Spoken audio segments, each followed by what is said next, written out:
Greetings, ladies and gentlemen, and welcome to the Preemptive Strike Spoilercast for Until Dawn.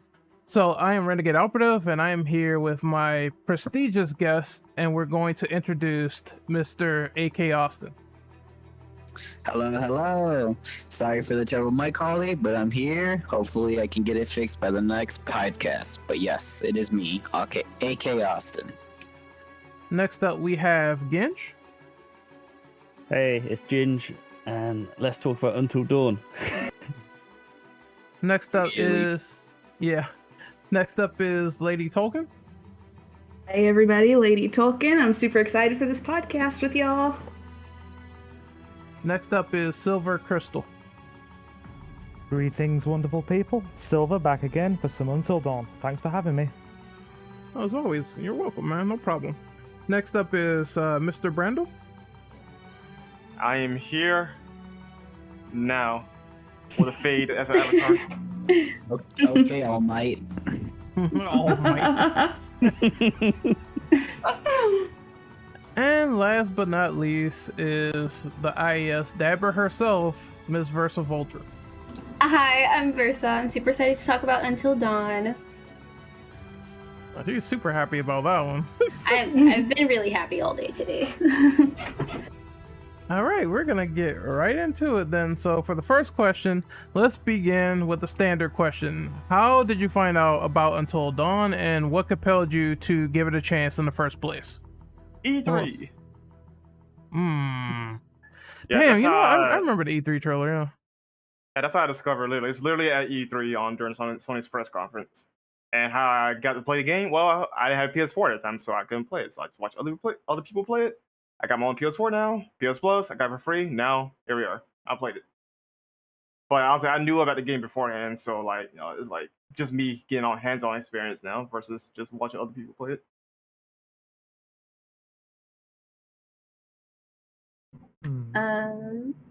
I think that I also saw it at E3 as well, but I really remember I worked at GameStop at the time, and some of my coworkers were like, "Hey, you need to check this out," and I was like, "Okay." So, I saw that it was spooky, and I was like, "Ooh, it seems like it has a really interesting concept," and so I gave it a shot. I ended All up. right. You first, Austin. Go on. Sorry about that. Thank you. So I actually didn't hear about it until it practically was about out. And when it did come out, I don't have a PS4, so I watched a certain playthrough who didn't get anybody killed in the first try. I was really surprised, but we'll get more into it in the later questions. But it was very surprising seeing this, and it's probably one of my favorite like games to watch still, just on a pure like visual and like storytelling point. But like I said, we'll get to that in the later questions. I ended up finding it oddly through YouTube. YouTube recommended the trailer to me, and I ended up watching it with my partner, and she said, that looks pretty decent. So we picked it up on release day actually, and played it on release day, bugs and all, and it was actually really good. There were a few pretty bad graphical bugs, but hey, things need patching these days, don't they? Yeah, pretty good. Quick and simple. My answer is kind of boring. I just saw this game on Redbox and that was it. Like, I was like, okay, this is gonna be like a nice $5 rental, so I'm gonna pick it up and play it from there. Like, I went into this game fully blind. I had no idea what was happening, what was going on. I never saw it at E3. The only thing I kind of remember is that they supposedly changed the game around, and that was it. It was originally going to be on the PS3, like back in 2012, I think. But there's actually footage on YouTube. I actually saw this by chance yesterday. Was looking up something, and yeah, like the game was honestly very different from what it is today. Yep. That's the only thing I know is that it was supposedly going to be from that moment in time a last gen release, and then they changed it around and they altered like some of the characters as well, and they put it out. But other than that, I went to it blind and I was like pleasantly surprised. I really like this game. So anyone else with any stories on Until Dawn or no? Yeah, I kind of I think I got it through YouTube recommended as well, like the trailer. And then I didn't have a PS4 at the time, so I had to watch other people play it, and then I've eventually now started playing through it and really enjoying it. But I've watched like 3 or 4 different playthroughs of it, like to get the different outcomes and stuff. But yeah, only just recently actually sat down and played it. All Yeah, right. I'm the. Oh, sorry. Oh no, go ahead. No, I'm basically the same way. I had it on my recommendations from YouTube, watched a couple different people play through it before I tried playing it myself. So I'm going to move to question number 2. So who wants to read that off? I'll take that one if you're down for it. Down that. Let's do it. Okay. Mhm. In terms of presentation, tone, and atmosphere, did you feel like this game accomplished what it tried to do for capturing the teen horror spirit? Yes, honestly. It went from just being campy and goofy as shit to being a legit dreadful experience.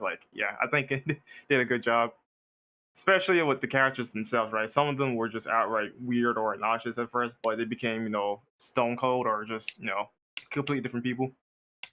Absolutely. Absolutely. Yeah, I think one of the great things about this game is that over time characters change, and that's the real development of the game along with all the horror aesthetic. I also like the fact that, it goes batshit crazy in the second half, but that's like a later question we'll talk about. But it's just, yeah, it captures that horror element well. I do feel like they really honed in on like a lot of jump scares. Like it was like so many of them. I was like, holy fucking shit in the beginning. Yeah, there's a lot though, but I don't think it took away from the experience though. Because let's be honest here, on your first time though, you're not gonna expect a lot of this, and plus some of them generally will based on your choices and outcomes or whatever, right? So Yeah. I think they did a good job spacing them out, and also based on you, the player, you get some jump scares on your own volition. I don't think it was an annoyance, just the fact that it was so many of them and that I kind of figure it was leading up to something. Like I was like, there's no way that we're gonna go to this cabin in the woods after these 2 people die and there's is this guy like running around with like a machete and flamethrowers and shit. I was like, hold on, something weird is going on like in the woods. So I like how they set up that tone where you don't know what's going on in the first place. And then when shit hits the fan, like nobody's really prepared outside of the one stranger running around and fucking shit up. I think a lot of those jump scares pretty much they set the tone and kind of keep you on edge before real stakes start, Yeah. popping up, things start happening. I'd say the first major event, which I won't say now because we'll get into it in another question, but the first major event happens about a third of the way through, I'd say. Am I right in that? About a quarter of the way, third of the way through? Kinda. I think I would say Yeah. it's fourth, actually. I would say we're right around a fourth. I kind of knew something was weird when the deer got eaten. Cause like I was like, hold on, this is not just a bear. This is something else. That's not right. Mhm.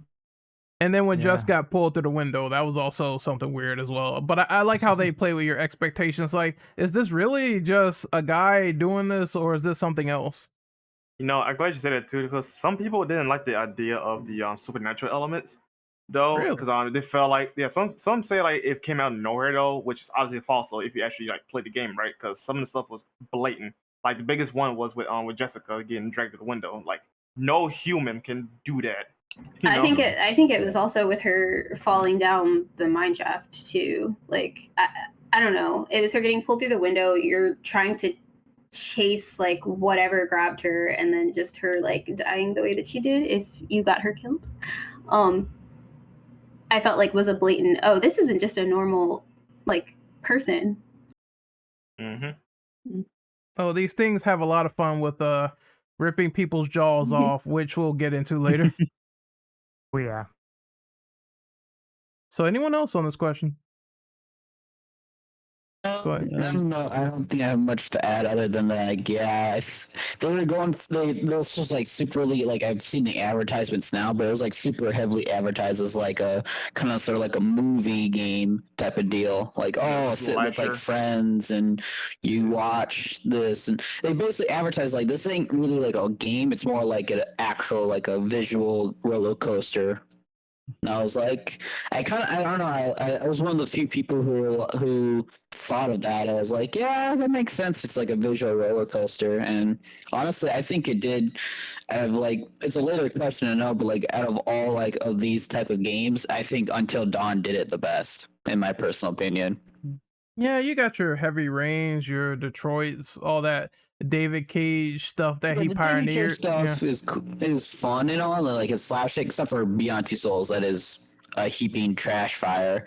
But we won't dive into that. But Heavy Rain and Detroit were, in my personal opinion, classics of its time. In my personal opinion. But like I said, like these type of like visual storytelling like video games, quote unquote, I think Until Dawn is probably up there as like the best one in my personal opinion. I'm going to agree with Austin here actually, because I really like David Cage games. I especially like Heavy Rain and Fahrenheit. And I'm also a fan of the Telltale games. But the problem is, with all the ones I've just mentioned, it doesn't feel like there truly is a real semblance of variety for your choices and consequences. Whereas Until Dawn feels like it really does have not an immaculate amount of actions and consequences, because the trees to do this would be almost limitless and it would be a development nightmare. Yeah, it has to be scripted at least for them to do this. So there has to be some form of scriptation, you know. I'm sure most of us can agree that the range of actions and consequences are very wide, and that's why it's one of my favorites, if not the favorite out of these games, essentially. I agree with you. In fact, the only one I can think of that come close to this really would be Heavy Rain, because certain actions will outright kill a character off or alter your ending outright, you know? Yeah. And So, without like, going too much into that, some of those were shocking. Some of those were quite shocking. Yeah. Mm. Alright, anyone else? Mm. Ren? The only thing I have to add is that I do agree that I do have some like sort of affinity for playing these. I do also agree with the fact that when you play something Telltale related and you find out that your choice really doesn't matter at times, or a character just turns into the character that you don't want them to anyway, because I saw this with Batman a lot. Even though I like Enemy Within and I like the first season, Two-Face still becomes Two-Face even if you don't get him burned, and it's like a psychological thing. So I like that this game, once you get to that second point, characters will just die. We talked about the limitless stuff with plot armor, with the characters being like saved or something like that, because if they didn't do it scripted, then it would be a nightmare, like Silver said. So I think this is why characters like Sam or characters like Mike, they don't die until the end of the game. Heavy Rain sort of had that as well with Ethan Winters. I mean, not Ethan Winters, Ethan Mars. I'm thinking of Resident Evil for some reason. Wrong I'm one. sorry. They have the same. They have the same. to the end. They have the same name, so you know it's the same. But Just keep using that first aid spray. yeah, but it's that simple problem that's like carried over. But I don't have a big deal with it, because at least if you want them dead, you could do something at the end to alter it. So Yeah, that's believe it or the not. only thing. Oh, no, never mind. I get to that later, actually. I was about to say something way ahead, but Oh no, it's fine. I guess So we'll should we move on. to question 3? Yes, please. Okay, who wants to read that? I'll read it. Oh, go ahead. How did you feel about the general storyline from start to finish, including the native Wendigo lore and the twist about them being in the second half of the game? This is important because the slasher theme with Josh was a ruse. This is gonna be a long one, but I will generalize like my answer and let people go. I really enjoyed it. I didn't see it coming, which was the great twist about it. because it's like, yeah, there's something in the woods. I get some idea of this, but I don't know what's out there. I think it's just the Hatchet Man doing things in the beginning, and then it turns out to be something much more than just Josh playing a cruel joke, which they kind of got me though when they saw Josh in half. I thought he was actually dead at that point.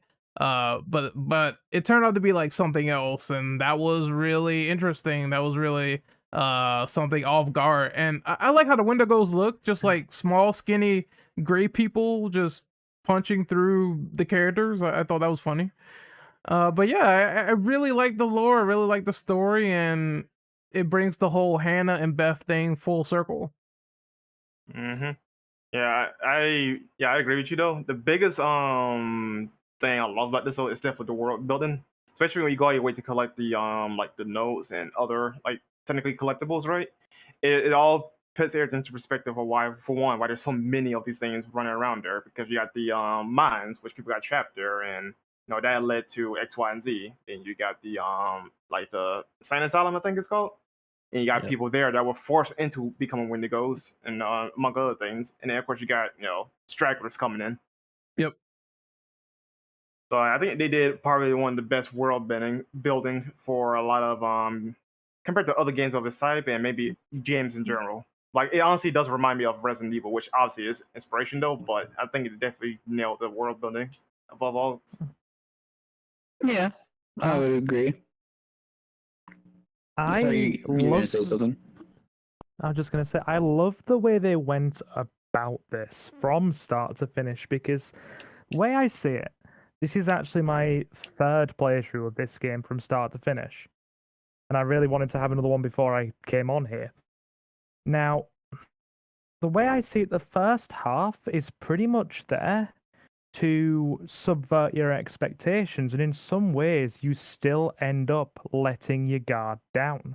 You get drawn in by essentially the slasher half of the story, and then you essentially start to think, oh, the slasher part of this is dealt with now. We are essentially safe. We're good. And then for a brief moment, you've let your guard down, and then you set foot in those mines, usually as Emily. That's most of the time the first time you see one of them. And then this ginormous, or not ginormous, but horrible, scrawny, horrendously emaciated horror monster just lunges out the shadows and tries to tear your head from your shoulders. You're like, Jesus Christ. I don't know about anybody else, but the Wendigos actually did put the fear of God into me. They really made me feel uncomfortable. They really did. It was very effective for me. Anybody else? Yeah, not necessarily, because I gotta give credit though. They're more simplistic than overly designed. But I'm like, oh god, you guys are more a nuisance. Get out of here, type deal. Yeah, I agree with you there, Silver. Like, yeah, they were like when they first appeared. Like when I was watching the playthrough, when they first appeared, I legit had the same reaction as the guy I was watching, and it was just out of pure like, what the fuck is this thing? What the hell? What the actual hell? What's going on here? I had the exact same reaction. I was like, what? What? I really like their design, by the way. I think the Wendigo's design in this is pretty unique. It's like something I've never seen before in the terms of like a Wendigo lore. I've always seen like just humans just with sharp teeth and they're super strong. I've seen like Wendigos are like pretty much demonic in like form, but this is more of like kind of like a zombie-like creature in the most cases, and it's honestly, I think it's really well done in terms of being supernatural and also being very like actual Wendigo, where it's like somewhat humanoid in its own right. I It's like just how twisted. I like how they're ahead. skinny. I like how they're skinny but powerful. Like that's one of the That's the awesome thing things that about it. baffles me about Yes. them too. Like they're incredibly fast. They're like skittish fast, and then they have enough strength to literally rip your head off clean. Like, what Yeah. are you made of? I mean, the Wendigo lore is that when you eat the flesh of the same species as you gain their power and shit like Yeah. that. I know, just like you guys are built differently though. Like you scrawny as shit, and yet you can do all that. Like, okay, sign me up. It leaves you what's up? wondering, what these things are actually capable of. When you first see it, you think, okay, that is freaky, but I'm not gonna let it catch me because I don't know what the hell it's capable of. And if you let it get a hold of you, you see what the hell it's capable of very quickly when it's ripping off your limbs and inserting them into what's left of you, essentially. Huh? Not That didn't come literally, out but they right. might as well be. Pause, my man. Oh my Pause. god. Think about it for a second. No, take off your head and shove it up your ass. Gotcha. What? Pretty much. Okay. So I initially felt so I had no idea about, because I got this game when it like first came out, so I didn't really know anything about it beforehand, as far as like watching other people play it, so I didn't know about the twist at the end. So initially, I guess like everyone said, there was like the slasher theme, so I started kind of getting a little annoyed about that, because I was like, can we just like speed this along, figure out who's the killer, like what's going on? And we did mention earlier that there were some events that took place that was like, oh hey, this isn't just like a slasher, like it's not just a slasher. So when we did get to the part, that little twist where you find out that it's a Wendigo, I was freaked out because I at the time I didn't know anything about Wendigo, so I was like, what the hell kind of creature is this? What is this doing? What's gonna happen if it catches me? And stuff like that. So I don't know. It freaked me out a lot. But I did end up enjoying the supernatural element to it, because I did think that it brought like a big like twist in a good way to the game, just so you didn't feel like you were just watching, I guess, a movie. Because I felt like I read the book, I forget which book it was, but like these kids end up in a cabin and they start getting picked off one by one, so I kept getting vibes from that. But I like in the woods. No, it was like an older, I don't know if it was I Know What You Did Last Summer. I could be wrong. It was a book I read though. I didn't see like the movie. But it did get made into a movie. But I kept getting vibes from whatever book that was. And so I thought it was just going to turn out like that. So when we did get the twist, I was super scared, but also like intrigued.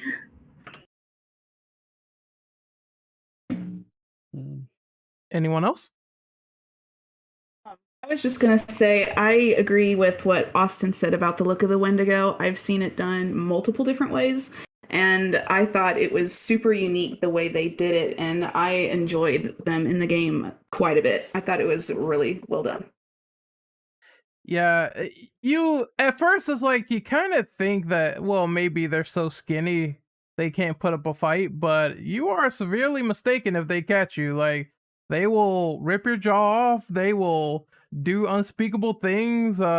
It's a question later, but the way one of the characters died, where it's like his head just kind of came off like a Lego block, I thought that was pretty hilarious. It's kind of great actually, so I really liked it. What were you saying? Kind of cut out.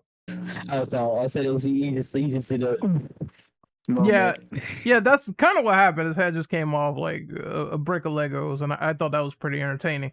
But yeah, I mean, the lore is fine. I figure it's kind of a little bit cliche, because you think about the whole Native American principle, and some things like on sacred grounds and you can't be in here, so it's kind of a little cliche. But for this game, I think it works because of the tone and the aesthetic and what they're trying to go for.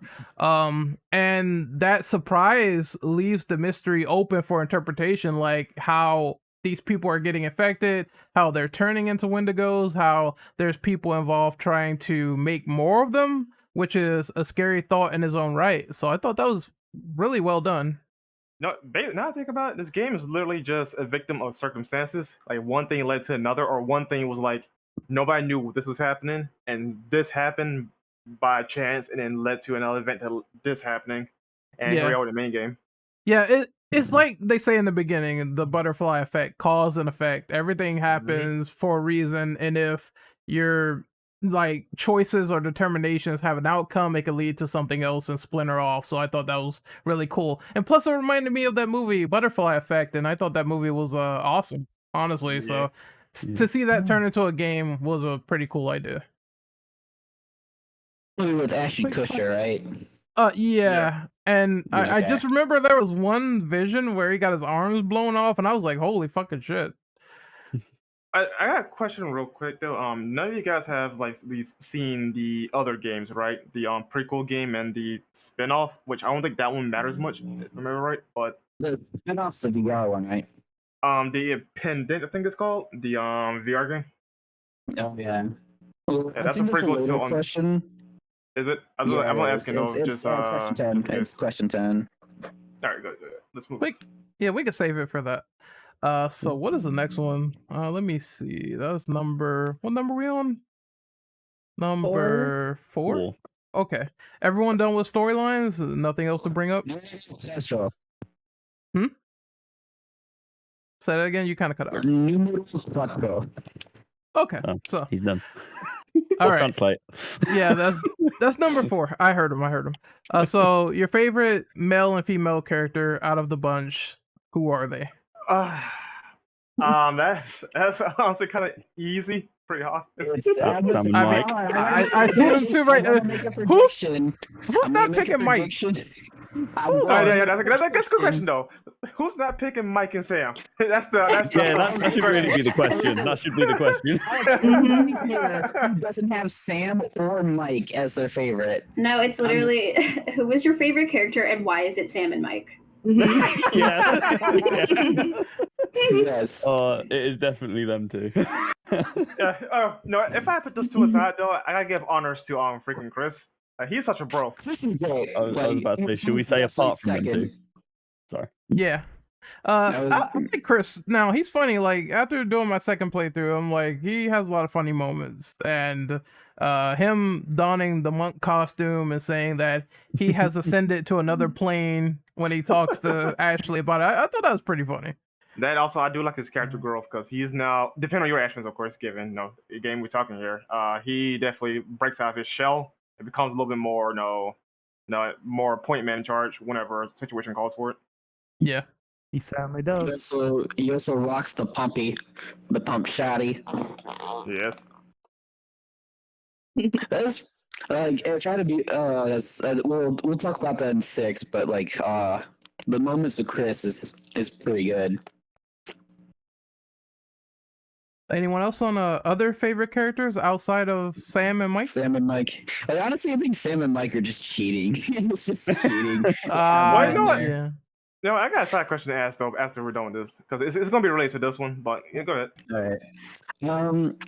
I guess I'll just take my 2 cents. Like most people, I really like Chris. Unfortunately, Matt was kind of sidelined, so I can't really put him up there because he was out for 70% of the game. To be honest, same with Jess, which is a little bit of a shame because I would have liked to see them survive in their own scenarios more.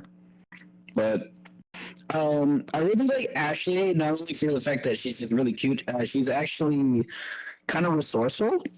She's the one that does a bit of research in the Wendigo. Even though the research she does is okay, her execution of it is flawed. Let's say that. And it could get a certain character killed that I know most people hate, but I don't, which is Emily. 2 characters killed. That is true.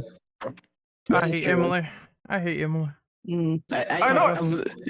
know I'm going to be the devil's advocate here, but I actually really enjoyed Emily as a character. Look. I don't want to flat this right now, right? Personality-wise, Emily sucks. I wouldn't renegade on that much, right? But her actions involving the narrative of the game, no, she pulled her weight. She definitely earned a spot on my list on top just for her actions, right? Fuck her personality. It's garbage. I'm not going to cap on that. Personality, but that ass though. Very hard, Chief. Throw her in the trash, please. What, Josh? Oh, you want to put her in a grinder, man? Hold, relax. Well, you can do that in the game, so that's kind of satisfying. I seen her death too. I'm like, damn. Why does she have, like the most violent deaths too? I was like, hold the phone. It's because she's the shittiest character. You want to see the shittiest characters die horribly. No, see, no, Wow. mine is definitely Yes. you know, her death was the best one for me. I'm like, good. Fuck you. Yeah, It I made guess I for- knew I was going to be the odd man out on that one. Oh, go It ahead. made Summer. for a very a couple of things actually. First of all, Emily, it made for a very, should we say, interesting experience on my end. They're all locked in the safe room, quote unquote. Given that I have a sister of the same name, she was literally sitting there saying, "Shoot me, shoot me, shoot me," and be done with it. So that was mildly amusing. Yeah, that was mildly Just amusing. imagine the fucking meme of the little Mexican kid with the gun holding the Nerf gun. It's like, shoot. So this podcast is not sponsored by Family Problems. Just getting out there now. But Ren, family matters. Come on, man. I have to bring up the Ashfords again from the last podcast. Oh, please, God, no. Always win, man. Yeah. And Matt, I'm actually going to come to Matt's defense here. I'm going to be the only one that does it, and I know I am. Dead But weight. for the time we see him, I genuinely feel like he's a good, he's a nice enough guy with nice enough intentions who was just constantly treated like shit by Emily. Mhm. And I genuinely, I quite like the guy. In fact, he's actually third on my list of characters. I genuinely like him for the time we see him. It's just a shame, and we'll get onto this later with a question that's already here, that he's such a bastard to keep alive. Oh. I'll give context to that in the next question. But yeah, I liked him. I actually did. I want to add something to that too. Actually, I think if Matt doesn't jump, I don't remember where this would trigger this particular event though, but Emily will actually express that how much she really cared about Matt. So like it's like she didn't like him per se. It's just I think it will depend on like whether you jump or not. I don't remember where though, but she definitely expresses sorrow at the end of the game if Matt goes. It's another choice like that as well involving characterization, because my first playthrough, Jess was like ready to party on and let Mike get up in those guts, and then What a way to put it.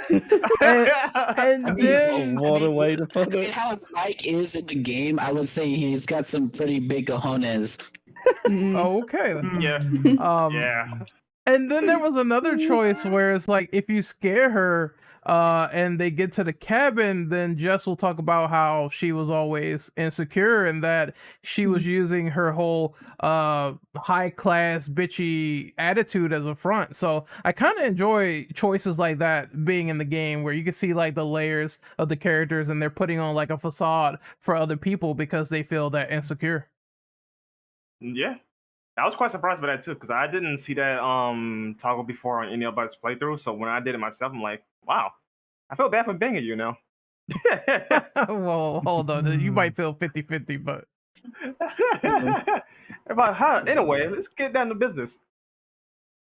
oh my But god. for real though, like that was quite interesting though. It's a shame that the game literally sidelines her to, but all to the purposes, a fan service thing that you see gets bodied by the Wendigo. Yeah. I mean, she's absolutely just chronically underused. She's in it for like the first quarter of the game, and then wham, gone until the very end. Would you You say don't she's get to see more underused than Matt? No, Yes. no, Matt does get Oh, more. Matt has hold on, Yes. hold on, hold on. screen Yeah, I would time say and she is more dialogue. used than Matt, because Matt is at least actually playable in like I think 3 segments of the game. Yeah. Well, he was around more, even if you don't play as him. Whereas Jess, once she gets taken by the Wendigo and you see her again in the That's elevator it. shaft, no, that's it. Like, you don't see her again for a while. Assuming if your Jess is alive, of course. Because if she's dead, then you won't see her again. Period. I was gonna say is that she was used as an object of what you call it, an object of like a point of view, she gets taken from the Wendigo, and you're like, what the hell's going on? Or what the hell is this thing? What's going on? And you're playing as Mike, and you have the choices of being slow but safe, or fast but dangerous type of thing. And it's meant, she is mostly used as just a carrier point of the supernatural elements that starts in the game. And unfortunately, her character moments suffer for it, unfortunately.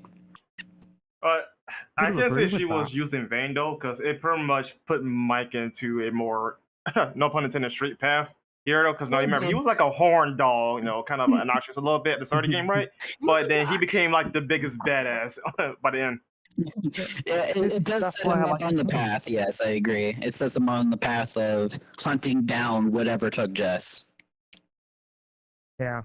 It's why I honestly like him so much, because he is my absolute top favorite character, because he goes through probably the most out of all characters, the most full circle story arc. He starts off as just like this carefree kind of, essentially a horn dog, Douchebag. yeah, and yeah, pretty much a douchebag. And my man kind of loses some of his fingers depending on your choices.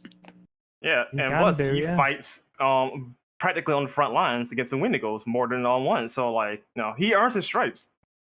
Like I cannot hate Mike. His kill count is like higher than anyone else. Exactly. And of course, his weapon of choice is pretty badass. Honestly, it was totally, when I first saw it, I was like, this is definitely an Evil Dead reference. I'm just gonna say it right there.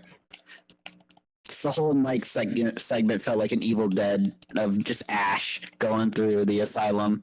That's exactly how I felt. I'm not sure if anybody else got those vibes.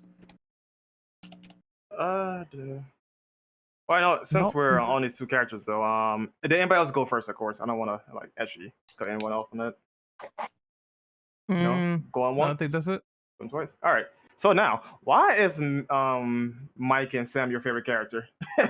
That's what question I want to ask. I think it's just due to the fact that they are on the front lines the most, and in terms of like heroics, they are probably number one in terms of like just being out there and doing things. It's like, it's kind of a shame because I do wish that everyone got like equal amounts of screen time, but when you compare it to those two and the charisma they have like in the beginning, now there is that thing where Sam is like in the bathtub a little bit, but she still like has those cool moments at the end of the game, and that kind of stuck out a little bit more.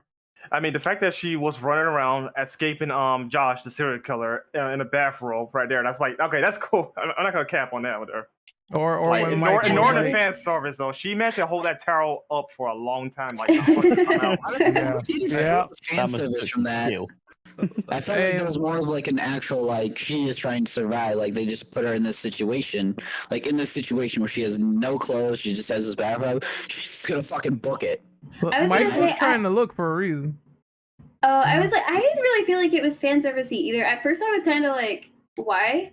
But at the same time, like, are you not gonna like get to the cabin and take a shower after a long trip out there, and you're not, or take a bath, whatever? But you're not gonna expect like to get chased or whatever when you're supposed to be having I think a good... the developers actually admit it's like that scene was meant to be like the cliche trope of a woman or guy, depending on the movie, taking a bath and shit happens, right? Either they get killed or whatever, right? So they pretty much took that trope and subverted it, where she actually does her own thing. Friday the 13th. It's a lot. Yeah, of Friday the 13th is a good example of that. I look at Sam in a kind of where the reason I like her so much is because I'm going to go for a comparative argument here. Out of all the lady characters of the cast, she's the most level-headed and the most competent. She's very analytical. She keeps it cool. She's very methodical at times as well, and that all feeds into her, leadership qualities. Whereas compared to her counterparts, Jess we don't see enough of. And Emily is just the personality wise, she's obnoxious as shit. Put it simple. I mean, comparatively to the other three, she really is the strongest female character, and just it's very, very she's got those leadership qualities, hasn't she? Yeah. I Also, mean, we don't see much at the beginning, but you know. Yeah. Not to I might mention, add she's to that also.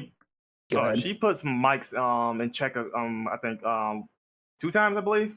Like once with the She old does. man, tell her like to cool it, let him explain, and another time with the I think with if you try to shoot Emily. So like she Mm. keeps him in check along with everyone else.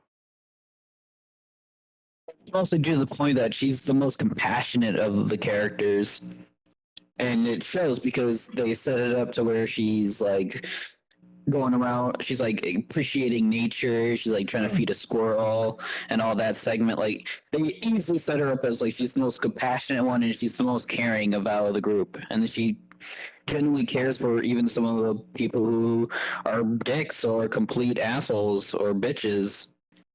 And she still cares for him. Like, you're still a human being. Like, if you die, that's awful. And that's one of the things I kind of like about Sam the most is that she's compassionate to no matter what. This is a survival situation, and we need to get out of here. And I really like that about her. That's true though. But also another thing I want to point out too is her stats. Like she's literally the most neutral with character stats with everyone. Like she's not Mhm. favored with one or the other though, unless your actions dictate that. But that's like post mortem, right? She's literally the most neutral there, right? So I think that kind of shows what this Austin said too. Yeah, like Yeah. her compassion was mentioned for a moment there. You really do see that in the credits as well, depending on some of the choices you have made. There's a moment in the credits that I got where she pretty much says, you know, I was there for Josh. He was my friend. He used to come to me. I thought we had a connection, and I really guess I was wrong about that. So it shows that she does care about people, even Josh, after all he puts people through. Mm. Yeah, and there was one more thing I want to say. Oh, freaking Hannah and Beth. since we haven't talked about either of them, or the stranger as the other point. But Hannah and Beth, even though they're the setup for the eventual, like they're the prologue setup. They genuinely like in character wise, Hannah being how she was and how they treated her was super like disgusting and vile. The way that Beth and Sam care for her so much, even though we have Beth as her sister, but the way that they care for Hannah is heavily like inspired of like actual friendship. And I know Josh, like when you read the notes for Josh, it's like he was so torn up about his sister's deaths. Like he was like this was one of the reasons why he had to go into therapy and how he became how he was. But like it just shows. Correction, actually, he was like that beforehand. If you Yeah. read one of the diaries. Yeah, I was saying like he was messed up, but their deaths like push him to the edge because he blames everyone for their deaths, and that's why he does what he does to them. But then the whole twist happens of the Wendigos, and that completely like, oh yeah, you know about Josh? Yeah, we have bigger issues. But no, like I said, like Hannah and Beth, character-wise, like I really liked them for even though how short they were in it. Like I felt like Hannah was this shy, cutesy, nerdy girl, and to be frank, she was probably one of the most attractive like characters in the game. I had to say, like they picked a really like good, like what you call like a really good actress for the character, and I thought like they should have either tried at least to make her slightly like less attractive, but I guess they couldn't. But yeah, that's just my 2 cents on it. It makes for a jarring contrast when this, you know, really attractive young lady has essentially transformed into this horrific murderous killing machine and is just ripping off limbs and tearing off heads left, right, and center. It's I found that to be quite the, because you see plenty of pictures of Hannah throughout the game, and it's like, wow, she was put through all this, and now she's turned into this horrendous, by circumstance and tragedy, into this horrendous monstrosity, and is just literally tearing people limb from limb. It was a pretty immense contrast for me, and it actually felt pretty effective. Like, out of all the Wendigos as well, she seems to be the most identifiable one. Because, correct me if I'm wrong, she is noticeably taller than a few of the other Wendigos, right? As well Yeah, as the she's tattoo on her definitely arm. the strongest one there, despite technically being the youngest. Mm-hmm.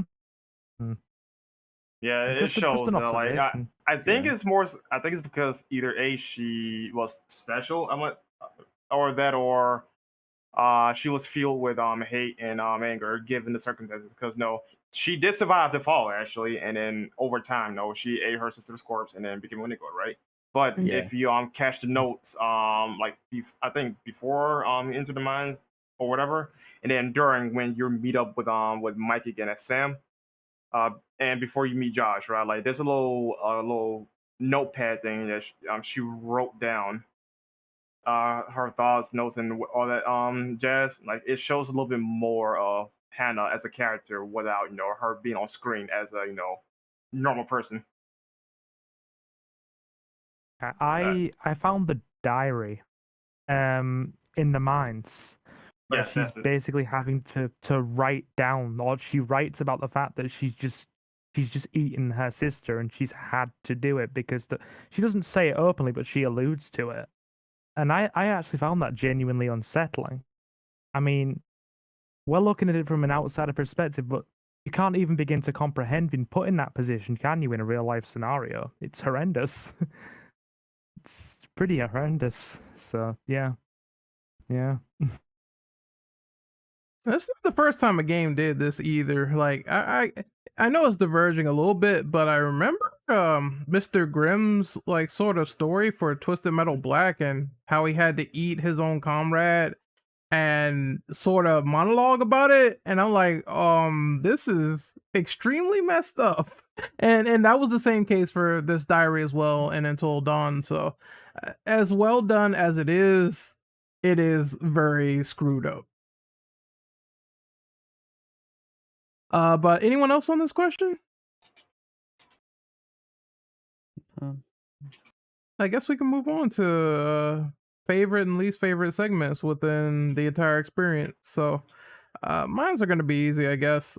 I would actually say that some of the cabin segments with Jess and Mike, I thought that took a little bit way too long for least favorite. Because it's like, I know you guys want to smash, you want to smash and jam, and then you want to, I don't know, wrap yourself in condom wrappers. Just go ahead and do that. It took like about a few minutes before we finally got to the action, and then that's when the tragic event happened of Jess being taken. But I thought it took like way too long.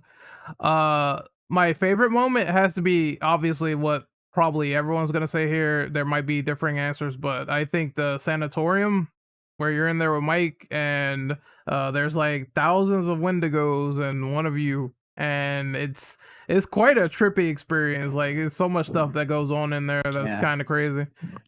yeah. Yeah, that's probably gonna be most people's favorite. But the one I would mention is the survival of Chris when him and the stranger go out to hunt for the Wendigo.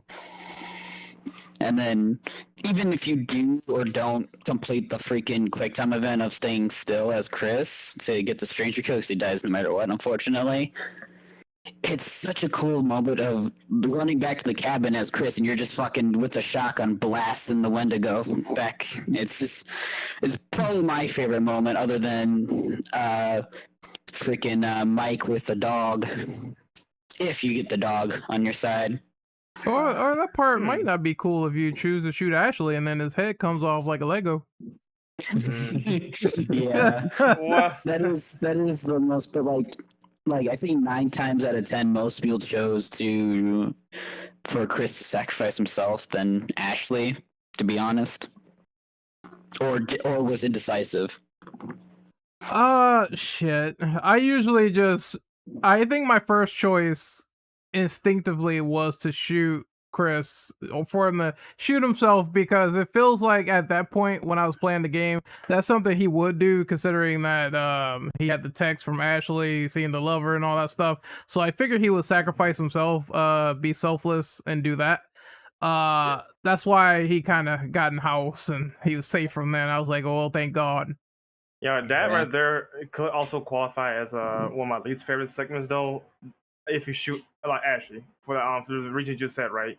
Mhm. Despite the fact that she pleads that you shoot her, right? Like she outright says it. If you aim the gun at yourself, right? Despite the fact that that can happen, she still gets mad at you and locks you out, though. Like that right there was, I think, honestly, poor writing on the developers' part. Which They is just why wanted to kill I didn't somebody off. like Ashley. They wanted to kill somebody off, and that Yeah. was the way to do it. I was like, Yeah. God, I had Mike's reaction in that scene. It's like, Chris, what the fuck? What happened? It's like Yeah. you just left him out there, Jesus. But to answer the question, I guess my least favorite though, that's kind of hard because some segments do drag on more than need to, and doesn't help that you can skip cutscenes either. I probably will go with your choice, Renegade. With The cabin. yeah, get to the cabin. So that did drag on quite a bit. It took a while. I was like, you gotta do the snowball stuff, then you gotta inspect the deer that was eaten, even though I did like really enjoy that scene for tension. And then you gotta talk more to Mike about Emily and their past relationships, and you had to do it like twice, and I thought that took way too long. I was like, yeah, they have some girlfriend troubles, they broke up, we can move on from this and just get to the boinking. And that took like a while. I mean, to be fair, that scene or that series of or that segment leading up to the cabin itself is pretty much the only time Jess gets any reasonable screen time. So if you trim that down, she'd almost be non-existent.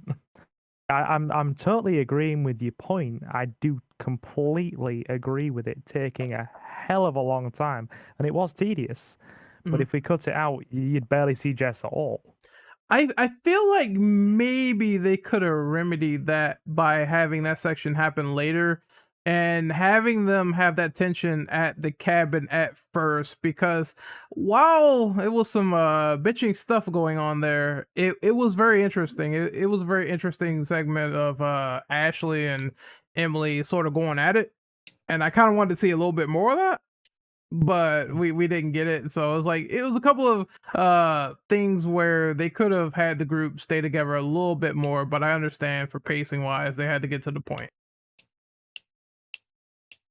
Well, actually, I forgot to mention my favorite segments. Actually, the obvious one's obviously one with Mike in the sanatorium, but the other two would be definitely Emily's Mines, because it actually reminded me of an area in Resident Evil. It feels like a legit Resident Evil area where you actually can go that way, right? So you must go to another path that leads back to this area that you need to go to, right? And then go back down and vice versa and all that jazz, right? It just legit felt like a Resident Evil area. And I do like Sam's segment when she has to run away from Josh, because it's literally a game of hide and seek and whatever else you can do just to get away from him. Also, someone But- was tapping buttons. Yeah, awesome. Yeah, we can hear that. So anyone else? Yeah, I just want to. You go first. You go first. Go ahead. I was just gonna say, my I think not like least favorite and most favorite parts are a little different. My least favorite part, just because it gave me so much anxiety and I didn't have to deal with this like before, in a game at the time that I played it, was when you had to choose whether or not to off Ashley. And then I did hate the fact that she did get mad at you later on. But I just felt really like it was a really nerve-wracking moment for me, I feel like. And I feel like, I don't know. I feel like if I didn't have to get through the game, I would have spent so much time on that, just trying to like figure out whether or not this would have been a good idea. I also think my favorite part was probably when you find out that Josh was the person behind like all of the all of the stuff that was going on before the second half of the game. Just because it was kind of a plot twist. Like I feel like at the beginning you just think that, there's this like actual killer that's going after everybody. And I kind of thought that it was clever how he set everything up for everyone, because he's like, yeah, you guys like got my sister's killed. I needed to get back at you or whatever. But I don't know. I just thought it was interesting. I thought it was kind of clever. You know something though? His plan kind of gets spoiled ahead of time if you choose to save Josh over Ashley. Because I remember correctly, he will step out anyway, and I forgot the rest of the context though, but I do remember him just stepping out right after if you choose to take Ashley's life over Josh's. From what I remember, if you pick Josh, no, it's not him. If you pick Ashley, the circular saw would actually go towards her, but it would go back to Josh or whatever. He still dies no matter what. Okay. That's Yeah. right. Yeah, that's right. So that right there is like that's a red flag right there that something's going on. Yeah, remember what you choose to start over towards Josh. It's they sort of try to hide it, so like, oh, you chose the wrong person, like, oh, I want to save Josh, and you switch to Ashley, and it's like, oh, you choose to save Ashley. Or if you choose to hit Josh, like, oh, I want Josh to die, and you choose Josh, it's like, oh yeah, whatever. They try to hide it, but you can notice it if you think about it for a quick second, like, wait, did I do that wrong, or is this supposed to be a ploy? And if you think about it, you'll instantly realize that it's. Yeah, elaborate that you mean the trap in the first place. Yeah, it really seems like it was set in place that it didn't seem real type of thing. Like, why would they make you choose to kill somebody when at the beginning of the game it kind of sets up to where, like, oh, all these people can survive or die by your hand. So I don't know. I felt like it would. Yeah, go ahead. I was just going to say it would be physically impossible for the first half of the game to actually play out if there was a conceivable way for him to survive with the way it's written. Because you would, in theory, have him with you almost throughout the entirety of the first half of the game. So he wouldn't be able to set a lot of his tricks, traps, and, scenes into motion, essentially. But by proxy of doing that, that's right, it does give a massive red flag. So, yeah. All they had to do was really check the machine and see if he was back there. I understand they were shocked though, so I'm gonna let that pass. But honestly, if they expected the body, then they would have found out immediately. Maybe honestly, but that's not like most people's reaction is check the body, because if you see someone get chopped in half like that, best guess is yeah, they're dead. Like, why would you go touch it, right? Like, you want to get away from that scene as far as possible, right? Yeah, but I do think it's actually a realistic reaction though.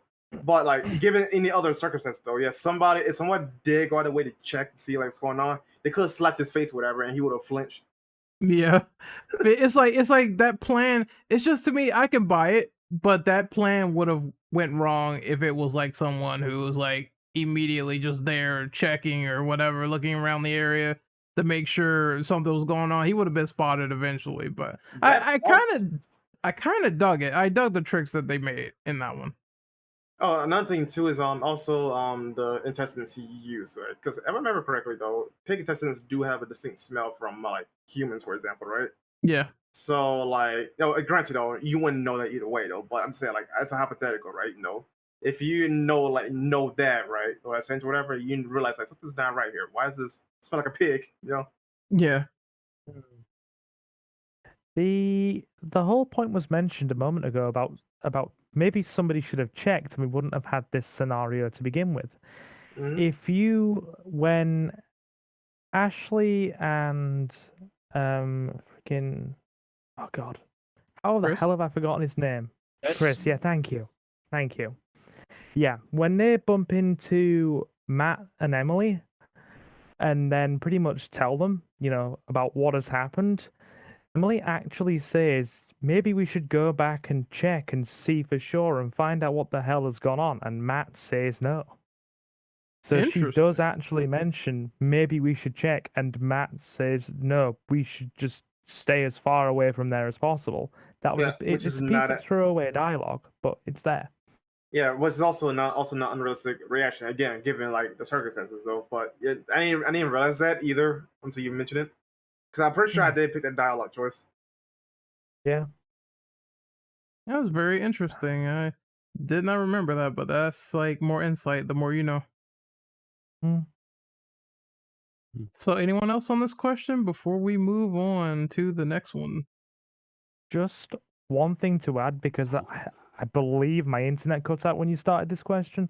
Mhm. So, I genuinely found it's going to be up there in favorites. The sanatorium's up there in the top, but another honorable mention, I'm going to agree with Brendel here, is actually the mines as Emily. It goes a long way to feeling deeply unsettling. Like, you feel very vulnerable down there, and even though you're essentially only running away from one Wendigo, let's be honest, one Wendigo is all it really takes. So, I mean, you're definitely not going to screw around with one of them and last for more than 3.5 seconds, are you? So, Yeah, it's the dread of dying, and that is down there, but you don't know where it is. Mm-hmm. Exactly. Yeah. It's very effective. Very effective. I can't really, as well, outside of the mention of the trek to the cavern going on too long, really think of another segment that I honestly dislike, because they all serve a reasonable purpose and are all put together fairly well, and they all weave together well enough. So I've got a pretty low bar there. So yeah. Anyway, just my take on it. Yeah, I'm gonna You agree guys with that are. actually. Besides some of the cutscenes being super long, pretty much everything had a purpose, so there wasn't really anything I completely disliked at all. Yeah, I still didn't completely dislike it, but the end sequence where you're having to hold the controller still for like 5 minutes. That's another beast entirely. Like, Easy clap. we'll I talk about There's that no later. reason why they took it out the future games. It's not that I want to remove, but I guess we could touch on it now. It's just that there's no possible way that holding that thing as a human, you could have the sort of strength of a Buddhist monk. I still got like a character killed from that. I'm like, what the fuck? Yeah, So I just put a controller on my leg or put it on my desk when that pops up. you Yeah, got to it's put it literally- down. You can't do it normally. It's nowhere. Yeah, you can though, but like it's just like if you make this slight twitch, whatever, like it's so sensitive to the touch. It's Like it's too kind of human. there's no room for error. It's too human. You gotta move or something. I stopped breathing literally for like the end segment. I was like, maybe this will work. I'm like, nope, character still dying. I did No. the same thing. Yeah. Like I naturally shake, so I messed up so many times in that end sequence. I think what I did was I feel like I rested my hands like on the table because I naturally shake too. I think I rested my hands on the table while holding the controller. Yeah. I think it that's the also- only way for me to get around that. It also happened again with Chris in the woods with a stranger. I'm like, hold on, I'm gonna try to do this legit, not moving or anything, and he stepped on the branch. I'm like, damn it. Okay, that has like no consequence because the same thing will happen anyway if you didn't step on it. So like, at least you'll be fine with that one though. The only one that has consequences, to my recollection, is with see, was it Jess and Matt at the end? Just Matt. If you fail that one though, those two are dead. Like bar none. If you And then- fail it once, it kills Jess. If you fail it twice, it kills Matt. No, you can fail it just once, it kills both of them. Are you sure? Because I remember Yeah, it somebody is. failed. Yeah, it's literally just one shake. If you mess it up, they're both done. I literally just did it. Oh, this is okay. I literally just Wow. did. I can promise you that much. Okay. I think if you make it far enough with them though, Jess will get killed and Matt has to do a bunch of button presses, quick time events Oh yeah, you to talking save about himself. going straight down though, right? I'm talking about hiding. If you just literally just hide, no. Yeah, so you hide and if you get far enough and then you go to the last one, if you fail it, Jess dies, but Matt has a chance to living, but he can fall to his death if you're not careful. That sounds funny. Yeah, I believe feel- I've seen that happen before on somebody's playthrough. I feel So, like number some eight. of these. Number are- 8, we have to sort of like elaborate on that. So some of the choices in the game, do you think it makes characters harder to kill or save than other ones? You can go ahead, Silver, because Oh, you yeah. kind of went first and I interjected. Oh, sorry. I was just going to quickly add to the previous bit very, very fast and then move on to this. Yeah, the bit with Sam in the lodge near the end, I breathed a single half breath and got her killed. Half all it a takes. breath. That's all it takes. It got her killed. Mhm. That was it. But anyway, I did ask for this question specifically.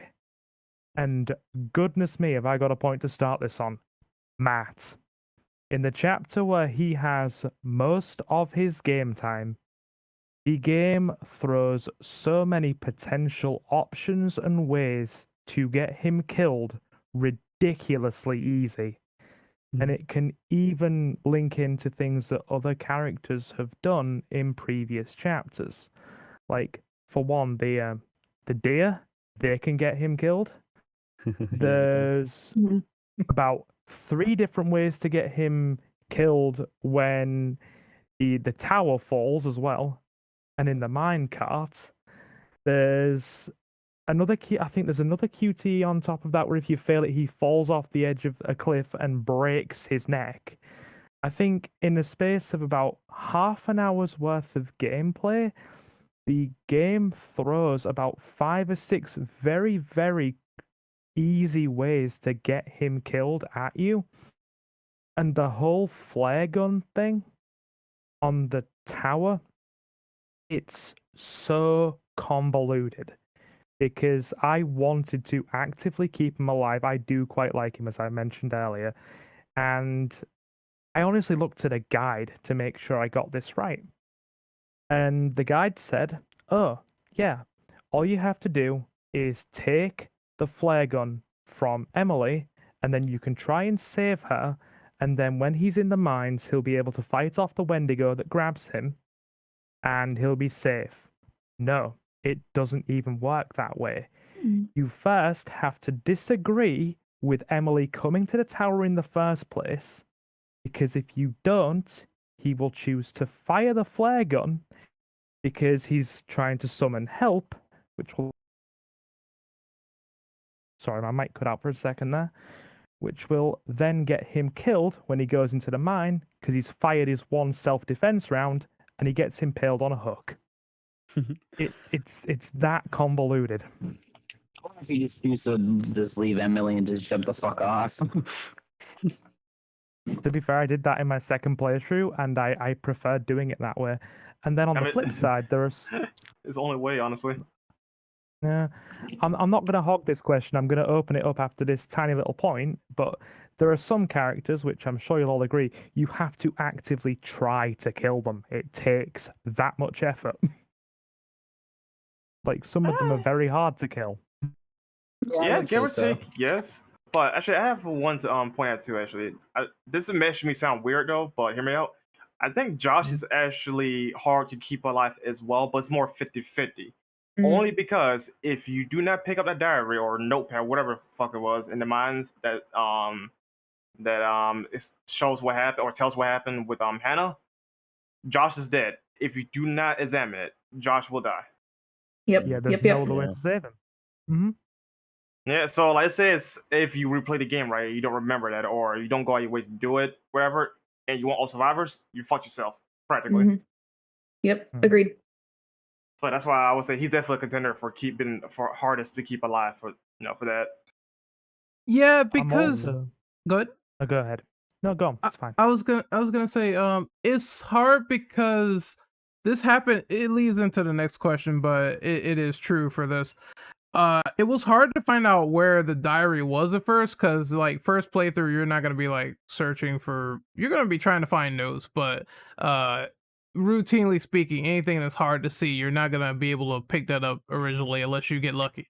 So I didn't see it at first, and then when the Wendigo dragged away Mike, I thought Mike was gonna die, but then it just killed like Josh, squished his head. And I was wondering like what the hell was going on with the whole tattoo thing, because that was showing up in the flashback as well. And apparently it's because you have to read that diary, find out what's going on, and then he sees the tattoo, says Hannah, and it spares him. If that doesn't happen, then his head is going to be squished like a grape and a tamale put together in a blender. You know what's I wild didn't too? even. If Oh, Emily sorry, yeah. dies by the Wendigo too, you actually see the tattoo there as well. So it kind of like spoils it ahead of time if you let Emily die at mines. Interesting. A little foresight there. I like that. Mhm. Go ahead, Well, Des. that's- Basically, Oh, I was just gonna say I don't remember that, or well, because I think I haven't played the game since it first came out, but I'm pretty sure I saved Josh because once you notice like I remember noticing the tattoo and being like, huh, but I didn't know that his head gets like squished like that. That's Yeah. But to get the diary for the path though, you literally had to go left, and you'll see another platform there. Which this is kind of the game's fault actually. If you don't pay attention to the little twinkles, like pretty much interactables, you wouldn't notice that there's a platform available to climb up on, or like totems to pick up. I really think I think that's because I'm the type of person that likes Awesome, to dude. explore a lot. So I'm kind of just like maybe that's what kind of helped me. Yeah. Totems have just been mentioned in the chat. Uh-oh. I'm only going to quickly link into this. Do you know how you said that the diary is off the hidden path? Yeah. Or is on a hidden path? Sorry, wrong way around. The totems are often the same. The game will always put the totems off the path that you're encouraged to go down, which makes them harder to find. So that's another instance of the game doing that. And 70% of the time, they are always out of your direct line of sight. You will have to go and look for them. And if you've already got a particularly tense scene playing out, it's pretty damn hard to... Well, you're not going to distract yourself from the very tense scene to go and find a totem, are you? I'm gonna be fair though. Like, if you don't go out of your way to explore, then that's also kind of on you. But this also on me. That I go out of my way to go the opposite direction of what the game wants me to go to see if I can find anything. You know Like, what? it will vary on the person though. But I get what you're saying there though. I have a good question. Has anyone found a totem on the ground and they managed to either have some foresight about what went on or prevent a death? Because I don't think that I did in my first playthrough at all. The only one that honestly I really pay attention to is when Mike get ready to get grabbed by Wendigo in this in the hospital ward thing. Yeah. Yeah, that's the only one that that mattered, because I saw, oh, something's going to happen here, and then I saw the button, and then yeah, that's the only one that played an impact on me. Everything else is like, if you've seen a death cell, you already know it's going to happen anyway, right? So. Yeah, but the first time it was like vague as shit. I think the only one that was kind of like clear was the one you mentioned. Everything else was like I didn't see it coming at all. So I don't know if this system is like great or if it's just like there and it's supposed to give the player some sort of like vision or whatever, and then they got to figure it out or something like that, because it never like does what it intended, which is like it tries to warn you some things, but if you don't know the particular scene or route to go, then it's kind of a problem. I say I find it kind of pointless, because they're premonitions though for starters though, because you're not gonna know what's gonna happen until it actually happens. So it's like deja vu in a way. But I find it kind of pointless though, because like it doesn't contribute to anything. Like, because once you see the scene though, you realize, oh yeah, that's a totem. All right, then move on with my life, right? Yeah. It'd be one thing if you like had like a riddle or description thing, or like like keeping it vague though, but making it like as a point of reference to watch out for this particular event. Otherwise, this could happen or this will not happen to you. That kind of deal. That's kind of the thing though. It's like, since there's no hint or anything, and even keeping it vague as possible, it's still kind of hard to like figure out what route to take in order to get like certain outcomes until you actually like beat the game. But I kind of like the whole butterfly effect system. It's just that I wish maybe they could have played with it a little bit more and say like, give some foreboding Native American warning in some weird language that's hard to decipher, but it's there. Like, this is why I like Resident Evil 2 remake, because to find things in the environment, you got to read what's going on, and maybe you could find some things relevant to what's going on before the scene happens. I don't know. It's just maybe like you said, it's pointless. So you just see it, you move on, but they could have did something more with it. I agree. They could have done more with it. I mean, some of them are so vague that even with the help of the totems, and sometimes even on a second playthrough, we've, been informed potentially, you wouldn't see some of them coming. I've got two examples here, and what? Sorry, chat just gave me a giggle there. One of them is Chris. One of Chris's deaths is so unbelievably vague. There's a moment before you're about to go into the sewers, where you're at the part where Ashley can hear Jess's voice. There's a moment where he lags back and he's pretty much like, I'm bugging out. I'm exhausted. I just need to stop and catch my breath for a moment. That's a singular choice right there, and it's pretty harmless, or so you'd think. If Ashley says, no, we're sticking together, he comes with you. If he doesn't, he lags back for 10 seconds, a Wendigo grabs him, that's it, he's done. That's one of them. And another one is in the mines right at the very end. Again, I feel bad for the guy. It's Matt again. If you've got Jess alive, if you've got Jess alive in the mines and Matt as well, there's a brief moment where they meet up with each other, and she pretty much lunges at him with, I think it's a rock or something, because she doesn't know who it is. It's a single QTE. It's literally a single one button press QTE, and if you miss it, she smashes his skull in with a rock and kills him. Just like that, Matt is gone. Brutal death. Matt has the short Of course, end the of the black eye too. stick. Like, I heard that. and I will stand by coming to this guy's defense, because he really does just get brutalized, and I'm coming to his defense. Okay, No, the funniest he's- choice. He's not a bad character though. That's not necessarily the issue. It's just how they handle him. Like when he's around though, like he mentioned, he could die in the most worst way possible. But Yeah, when he's not around, I'm not- he's irrelevant to literally at the ass end of the game. I'm not saying that anybody has said he's bad at all. No, it's just he's underutilized, isn't he? He really is underutilized, and that's what makes it sad.